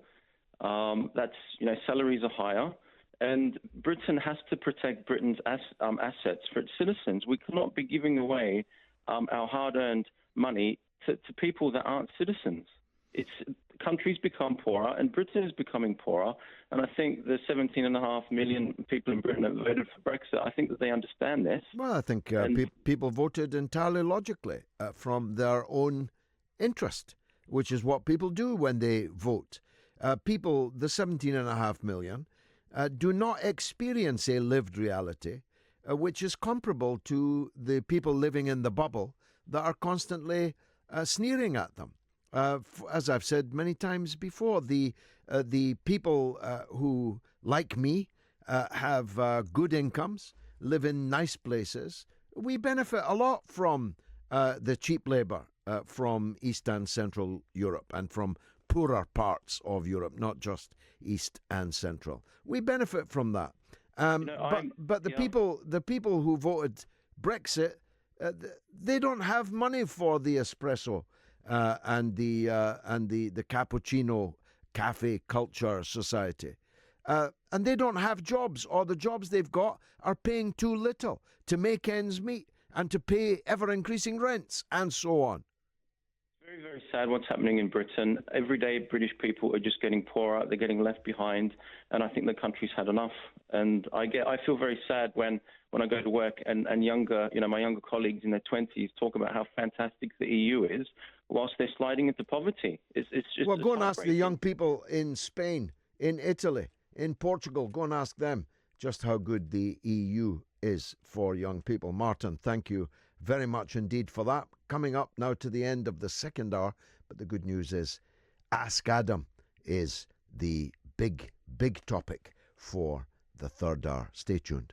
Melanie Baines says, like you, I'm sick and tired of the betrayal we're witnessing over Brexit. When David Cameron and MPs voted to give us, the people, the referendum, they knew what they were doing. When they made it advisory, they were giving themselves an insurance cop-out.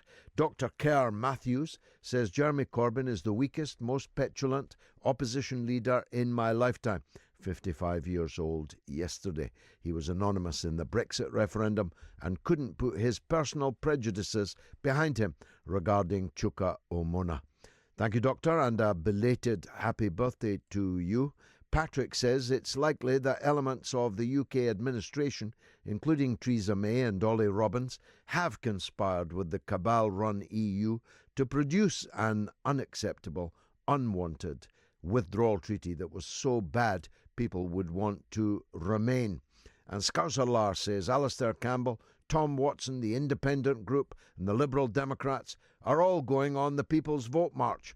I've absolutely no doubt that it will turn into an anti-Corbyn march. Tom Watson might be leading the singing. Who knows? Here's Keith in Buckinghamshire. Go ahead, Keith. George, it's a long time no speak. Yeah, well, it's good to hear from you. Well, I draw your attention to a conversation we had many, many years ago in another forum where we were talking about two cheeks of one backside and the politics. Yes. And I'm glad you added the politics, yes. Yes, absolutely. And what we were talking about then was my assertion that MPs' salaries should be increased by threefold, and MPs should be reduced by a third, two-thirds, yeah, in order to deliver the correct quality of intellect into the House to confront the future. Well, my position, Keith, has always been that we need half as many MPs getting paid twice as much and properly resourced. We're not far away. No, we're not. We could negotiate it. We could indeed. And just a really interesting thing that comes to mind. We have currently a mess, but just cast your mind back to the days where we had, perhaps to your side of the table, we would have had John Smith, we would have had the Beast of Bolsover, Dennis Skinner in his prime, Tony Blair. And on the other side, we'd have had Margaret Thatcher, we'd have had Norman Tebbit, and in the middle of that, we'd have had the absolutely imperious Betty Boothroyd. And what do we have today? Well, you know that famous, I think, was it Swanson? I can't remember. Or was it Greta Garbo? When someone said, you used to be big in pictures, she said, I'm still big. It's the pictures that got small. I have no doubt that this parliament is a shrunken parliament in every way. When I entered it more than 30 years ago, it had well over 100 big beasts, really big beasts, and men and women of independent mind who, when they rose to speak, chosen to speak by a speaker worthy of the name, you couldn't be sure what they were going to say. They weren't on message, if you know what I mean. We definitely don't have anything remotely like that now. No, my point and my assertion at that point what we have is diversion from conviction to careerist politicians. Yes. And there lay the problem that we have today. Now, I did a little research this week. Of the 650 members of Parliament, 97 were delivered to Parliament on a majority of 5% or less. Mm-hmm. Now, the Brexit result was delivered on a result of 3.8% margin. Mm-hmm. But apparently the Brexit majority was delivered by the ill-informed. Can you see where I'm going with this? Of course I do. I do see that, and it's a very telling point. We let me have a word with Adam. Keith, stay on the line for a minute. Adam, you're a big advocate of the parliamentary system. Yes. You argue that it's better than all the others. I'm not most of the others. I'm not entirely sure myself about that. But would you agree with me that it's not just the smaller intellectual and moral crop of MPs that we have now? There's something structurally unsound about British democracy now. Well, I think the problem is some of the best politicians are people who are born and bred instinctive, organic politicians who understand business. What we've got now, by and large, is mediocre or even failed businessmen and women aspiring to be politicians and testing out their aspirations on the nation from the middle of the House of Commons. And that's the problem. When you look at great parliamentarians in other countries, Lee Kuan Yew, I'll mention him again, he was someone with a great understanding of economics, but he wasn't a businessman. He wasn't running it like a business. He was running it like a country. And unlike a business, which ultimately only serves its owner and, of course, its employees, if it's a good business, a politician's job is to run a country that serves every single man, woman, and child in that country. And that's the difference. So when we hear platitudes like, oh, if only you ran the country like you ran a business. No, it's a bit different because it's bigger. If a country is holistic, a business is specific. And I think we've totally lost that mentality. Well, a business has to be cognizant of accountancy. A government has to be cognizant of economics. There's a difference between accountancy and economics. Economics is the big picture. It's not just making sure that your cake shop doesn't shell out more than it brings in. Absolutely, because it's a different timeline. Every business owner eventually wants to retire or sell it on. You can't sell a country. Well, I suppose if you join the European Union, you kind of can. But generally speaking, in the context of governments, it's something that goes on in perpetuity, and only conquest or some sort of civil disaster ends the reign of a state. And of course, specific governments change, but the government itself, as a thing in itself, does stay on. So you've got to look at the long view. And a lot of these people just don't. I personally don't mind a career politician, even though that phrase has become somewhat dirtied. If there's someone who wants to give his or her life to serve the country, and I mean serve others as opposed to themselves, I think that's one of the greatest but also rarest things that one can find. I'm looking, I see one in front of me, a potential one, but we all know the story there. Oh, what happened to me? Keith, last word to you, my friend. Yeah, well, interesting thing. Big complaint about the vote from 2016 and youngsters being absolved of their democratic right of vote. Well, let me tell you, if you live in my constituency, you have to be 33 to have last had a meaningful vote in a general election by virtue of Berco's presence.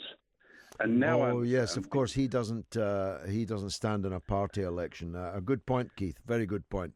Thanks for your call. Nice to talk to you again from the old Talk Sport days. Scouser Lar Adam says, ask Adam, is Theresa May the worst Prime Minister ever? Lost the majority in a snap election she called and 2 huge parliamentary defeats. Certainly puts her up there, in my opinion. I think that Tony Blair was far, far worse, because with May, it's a question of death by 1,000 cuts, and it's mostly an internal death, an economic deluge, a social stagnation, a crime wave, a terror wave, frankly, because terrorism has gone up, and I don't think that that's without responsibility. So she's certainly at the bottom of the list, but I think for his sheer savagery, Blair was definitely at the bottom in terms of the worst. Yes, I would once automatically have answered that question with the words Margaret Thatcher. Yes. If you think Theresa May's bad, you were obviously not around or were too young to remember Margaret Thatcher. But Tony Blair was by far the worst because he created helped create, he's the joint author of a world situation so unstable that we literally don't know where we're headed. My old friend Marie McFarlane says, Adam, Rodney Atkinson presented his evidence and findings in a speech given to both Houses of Parliament in 2008, The Nazi Roots of the EU. He has written widely too. What are your views on this? Well, there are a lot of conspiracy theories about this, but in general, we can look at who united Europe at various times. There was the Roman Empire, although one could contrast that with the Mongols, who united a great majority of the parts of Asia, albeit with a very different political system than the Romans. Then there was the Holy Roman Empire, which by its end was neither holy nor Roman nor an empire. And then, of course, getting back to more familiar epochs, we have Napoleon, who united Europe briefly before he invaded Russia, and Hitler, who united Europe under the jackboot of Nazism. Before he invaded Russia. Quite so. There's a model in this story. Don't unite Europe and don't invade Russia. And the European Union's trying to do a bit of both, albeit... They've certainly set themselves up as Russia's enemy, entirely unnecessarily, in my view. The European Union shouldn't have a foreign policy. That's the point. It should have a trading policy. Look at ASEAN, the Association of Southeast Asian Nations. All they want to do is trade amongst each other and have FTAs, free trading agreements with others. And frankly, when you look at the list of ASEAN free trading agreements and the look at the list of countries with whom the EU trades freely with, I think the ASEAN list is far more enviable. That's a lesson. Europe is not trading properly with Russia, for an example, and there are others. China's hoving into view. The moves against Huawei, and for example, these are examples of politics, and moreover, politics being dictated from outside, actually damaging European economies. Absolutely. And there's actually a bit of hope. Chinese President Xi Jinping is in Italy right now for the first visit by any Chinese head of state to the EU in terms of an official state visit for over a decade. And Italy, with its left-right populist government, is saying, we want to join China's Belt and Road Initiative. We want to build this Pacific to Mediterranean trading route. And of course, there's a precedent, there's Marco Polo, the great Venetian. And so the Chinese are in Italy. It seems to all be going very well, but Italy is shackled with this EU mentality. Now, don't get me wrong. I want the EU to trade and be at one with itself. I just don't want political union. I don't want these restrictions on individual countries going their own way on trade. I certainly don't want foreign policy union. But economic unity on the current basis is also a chimera, because you're trying to unite economies that are vastly disparate. Quite right. In their character, quantity and quality, all under the yoke of a single currency, dictated by the political interests of the most powerful parts of that union. Well, it's the emperor's new clothes. Anyone who's saying that it's a good idea is clearly living in a land of theory, because in practice it's failed. It's failing before our eyes, and it has been failing for at the very minimum 10 years. So the idea that it's some British conspiracy or it's some this or that or another thing, no, the EU has objectively failed, and it doesn't seem to want to reform. If the naked emperor wanted to put on some clothes, I'd say I'm a bit interested to see what sort of garments are available, but they're perfectly happy strutting around in all their dismal nudity. Alec Moss says, when I voted leave in 2016, it was on balance. Now that I've seen how the EU Commission Round Table behaves and acts to humiliate and damage our nation like a mob protection racket, the balance has gone. I'm leave all the way now. Here's a point, Adam. A lot of people talk about how opinion has changed since 2016. As a matter of fact, there's no reliable polling data which shows that the change has been significant at all, at least not statistically significant in the sense that would this change survive 4 weeks, 6 weeks, 8 weeks of a campaign? And I meet people and I hear from people like Alec Moss all the time who have become far more strongly desirous of leaving. What's your take on the psephology of all that? Well, indeed, there have been no scientific polls that have indicated any change, but there is the unscientific barometer, which is that there's real life. And the people that I've spoken to, interestingly enough, the European people that I've spoken to and people of colour, those who aren't white but British, they all want to leave more than they did in 2016. Now, a lot of this demographic, minus some of the European Union citizens, were all gung-ho in 2016. But now I meet Europeans and I meet British people who are not white who say, let's get on with it. It's only the people who are very liberal and very white and, dare I say, very London who are part of this Remain brigade. Well, if you look at the breakdown of the petition that's currently running, and if you turn it into heat spots, my goodness, London is burning. Now, here's Matt in Ilford. Go ahead, Matt. Hi, George. Nice to speak to you. And you, sir? Yeah, it's about Theresa May. I'm really starting to get a bit annoyed now with all these political commentators and ex-politicians and present politicians coming out and expressing sympathy for this woman. I'll just let you know where I stand. I don't have a shred of sympathy for this woman. In 2017, she was offered a Canada Plus deal by Donald Tusk, which would have made all Brexiteers happy. We would have been free from all of the EU jurisdictions, and we would have got the trade deal that we were after. We would have been free to start negotiating trade deals throughout the world from 2017. And she just flatly rejected it and starved it of any oxygen. And the mainstream media duly assisted in that starvation of oxygen for the deal that was offered by Donald Tusk. And, it flew in the face of her vision.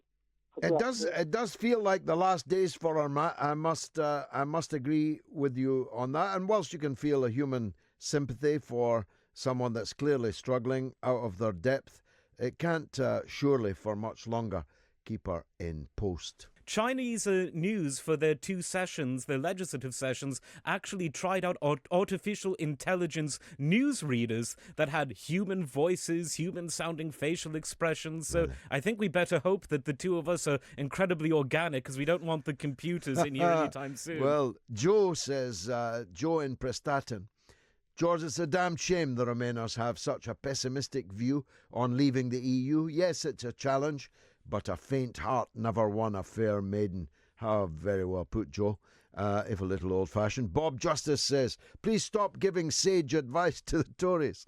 They get enough support from the media and many Labour MPs as it is.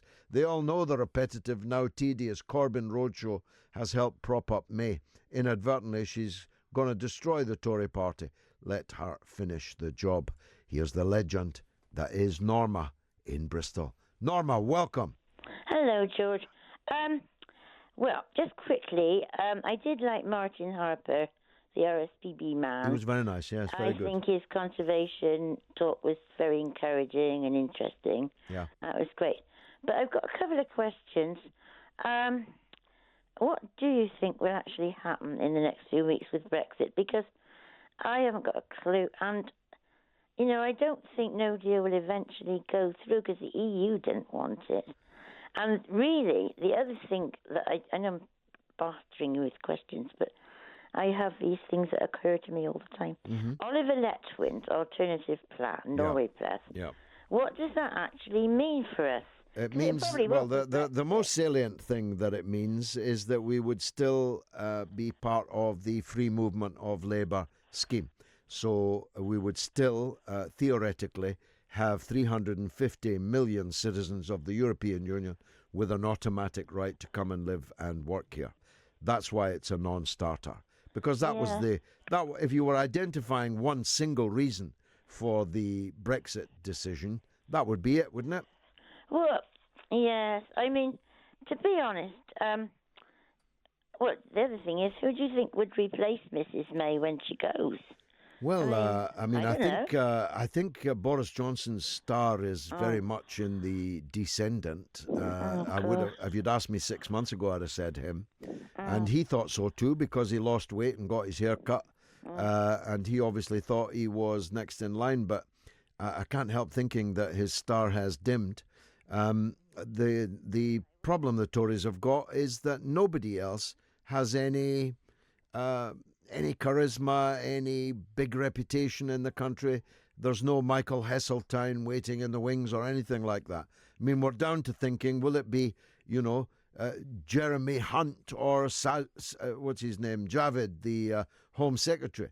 That's the kind of level we're at. But what honestly do you think is going to happen in the next few weeks?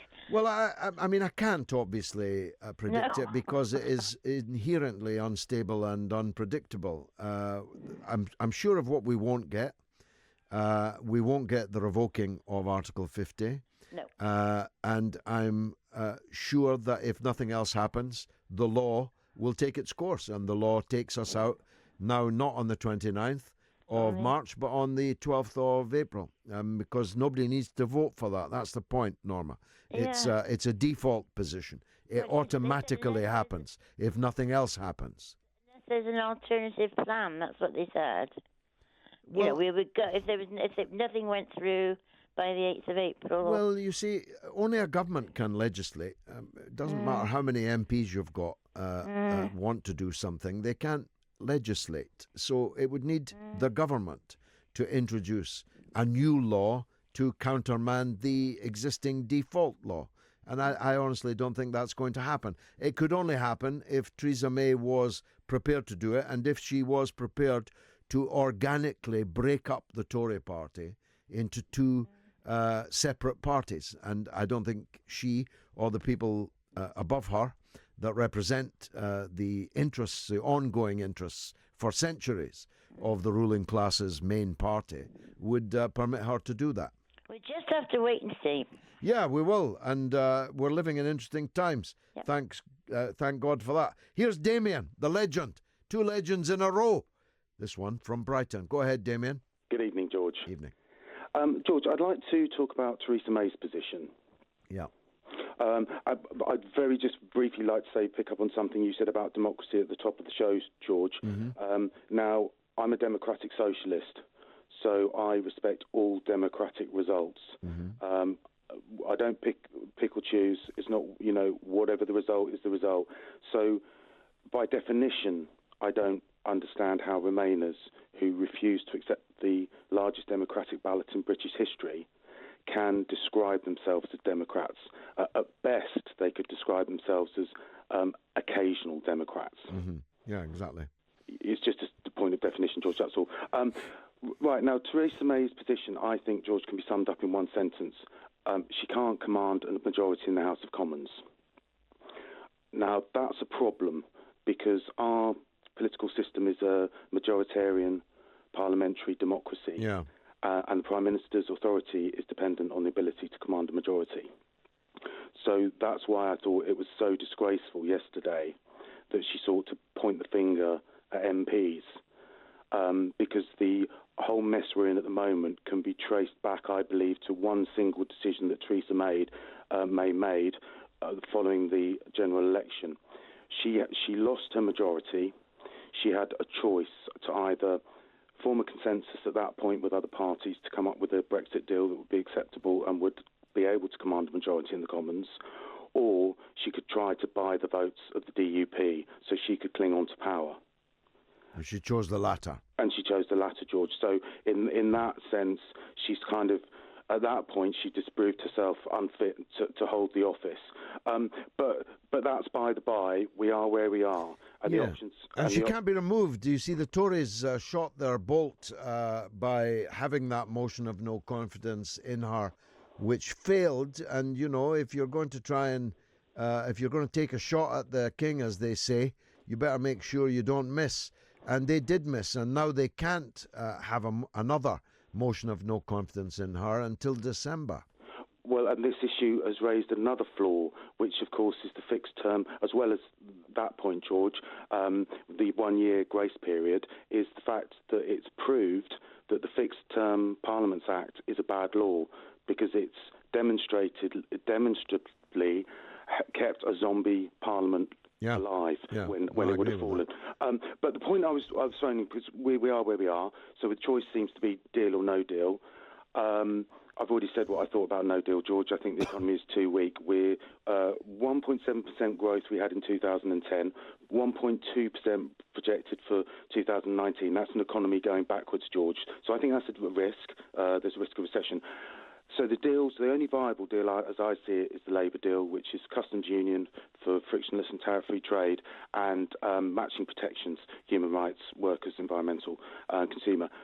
But that's only half of the deal, George. We haven't even really begun the negotiations with the EU. That's the half for the Remainers and to minimise damage to the economy. We've still got to do the other half, which is to respect the referendum result. Doc Moonshine says, have to say, George, I agree with the gentleman who said a Corbyn Brexit would be much better, a fair exit for all. This Tory fiasco must be stopped. Article revoked, Corbyn voted in. But there went my chocolate teapot. Here's Jim in Liverpool. Jim, welcome. Hi, good evening, George. Evening, sir. Good evening. Just a couple of points, but I think I've got to open up with some of the comments that have been made earlier on, particularly to your opening comments of the show. I think it really is the most inspiring and honest that I've heard for many, many a year. Thank you, my friend. A true oratory, and it was full of passion and principle, which there isn't a great deal out there at the moment. It's a bit thin on the ground, yeah. No, you possibly might have taken up this point a few weeks ago, because I did mean to get on, but unfortunately couldn't get in touch. And it was regarding Chuka Umunna on the Andrew Neil show on the Thursday evening a few weeks ago, when he basically admitted that when he was the election in 2017, he basically lied to his constituents. Yes, he said his heart was no longer Labour. That's right, and he said, you know, he didn't run on the Labour manifesto, yet this person still won't resign and permit a by-election. So how can people have trust and faith in people, you know, in politicians like him? Well, I used to live in Streatham for 20 years, and I know a lot of people there, and they were blissfully unaware that their Labour MP and Labour candidate was actually no longer Labour. Yep. They were blissfully unaware that he was running on his own personal manifesto, and I've yet to see it, I must tell you. And so does his voters. Yeah, and that's what I mean. He says when he went out to speak to his constituents, he never got round to speak to every one of those constituents, and most of them will be ignorant of the fact that he lied. And as I say, this independent group, to me, you know, I'd rather call them, instead of Tiggers, I'd call them the popular independent group.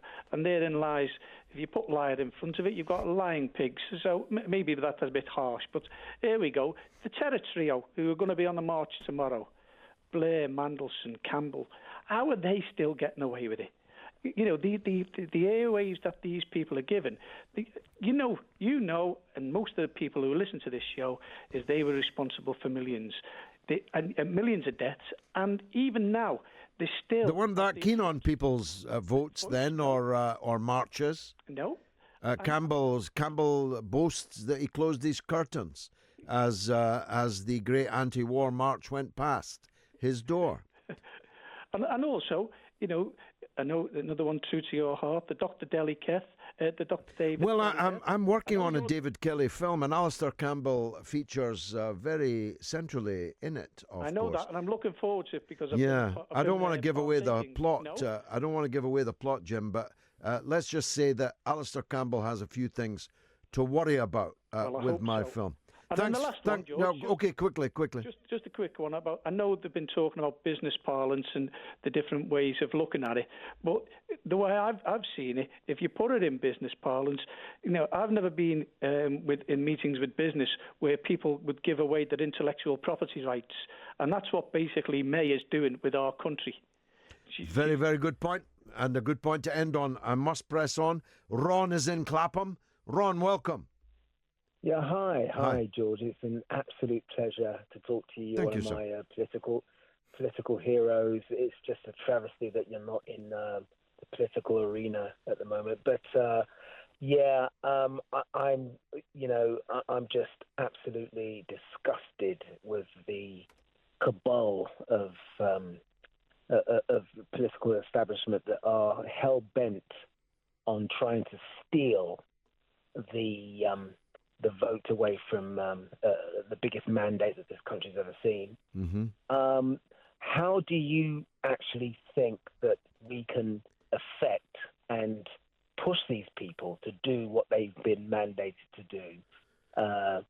Of course, it's not easy to do that in the system we have. You heard the previous caller inventing a wholly new kind of Labour candidate, one that wasn't really Labour, one that's heart was no longer Labour, one that's had no faith in the manifesto they were standing on, and so on. So it's a much bigger job. The Augean stable of Westminster needs to be thoroughly cleared.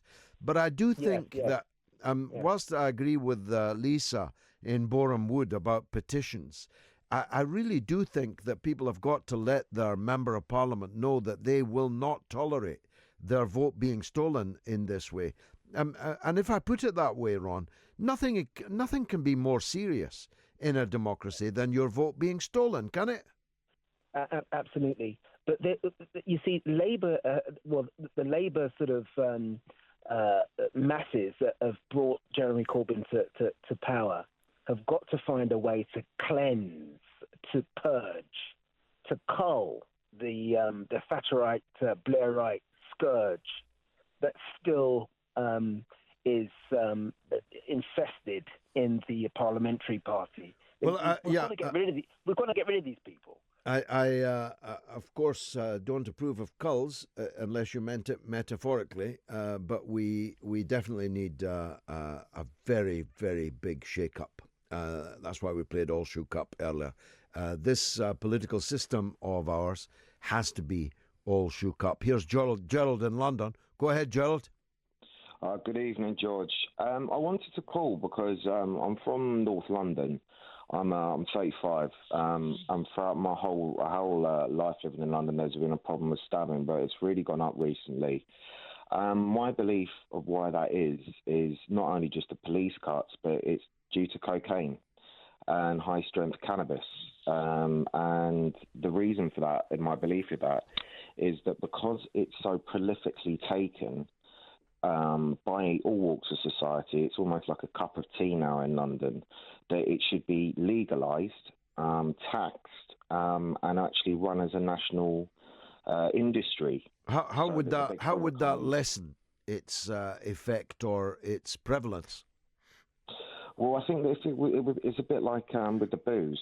What did they call it in America when they stopped all of it? Prohibition. Prohibition, yeah, when John F. Kennedy's dad made all his money. So I think that if we took all, so for instance, when they grow marijuana, which I don't smoke anymore because I've seen so many people go down the skunk, the high strains of skunk, I've seen so many people go into psychosis from it, that you would get the old derelict warehouse, which are a plenty of. Look, you're fading, Gerald. Let me put it to Adam. I have myself zero tolerance for these substances.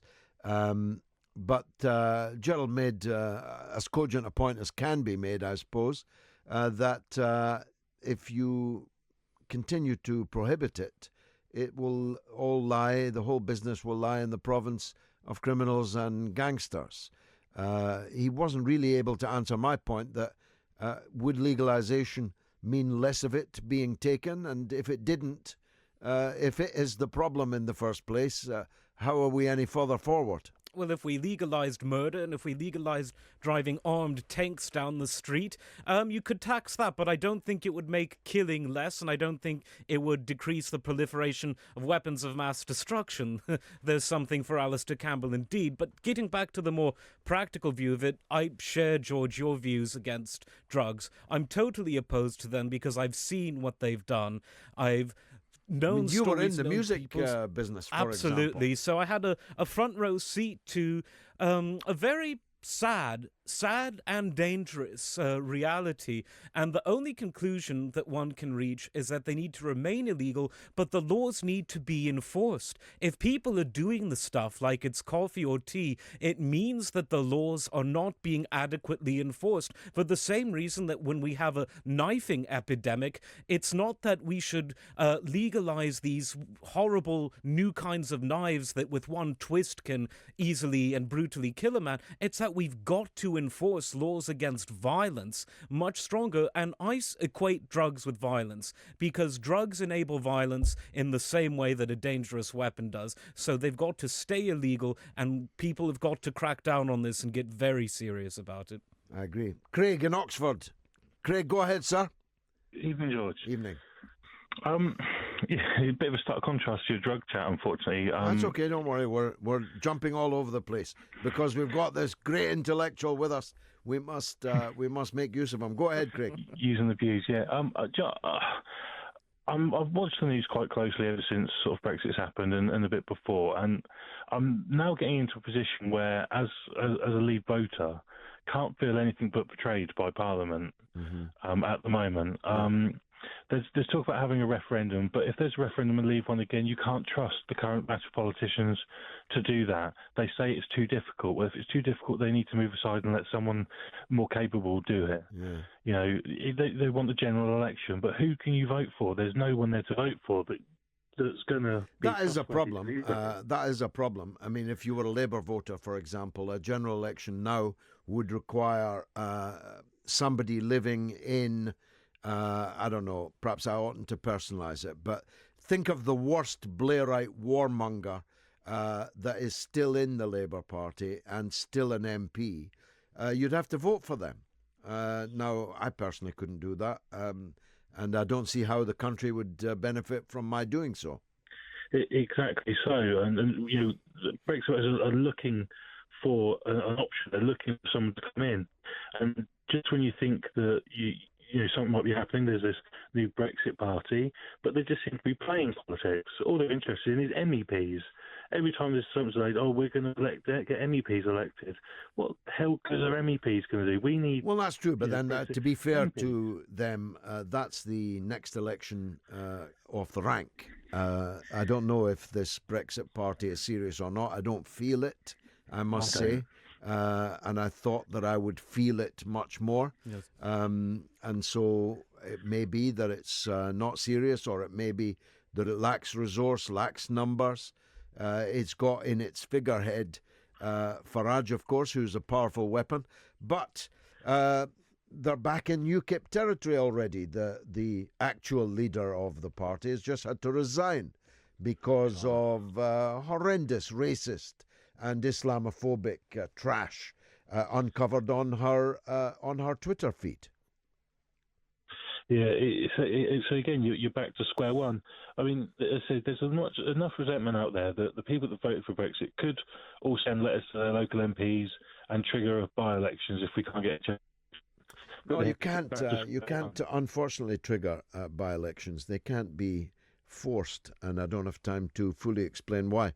You have to be convicted, you have to be imprisoned for more than 12 months, or the House of Commons' own Committee of Standards and Privileges has to begin a move against you, and so on. There will be one coming up in Peterborough, I would have thought.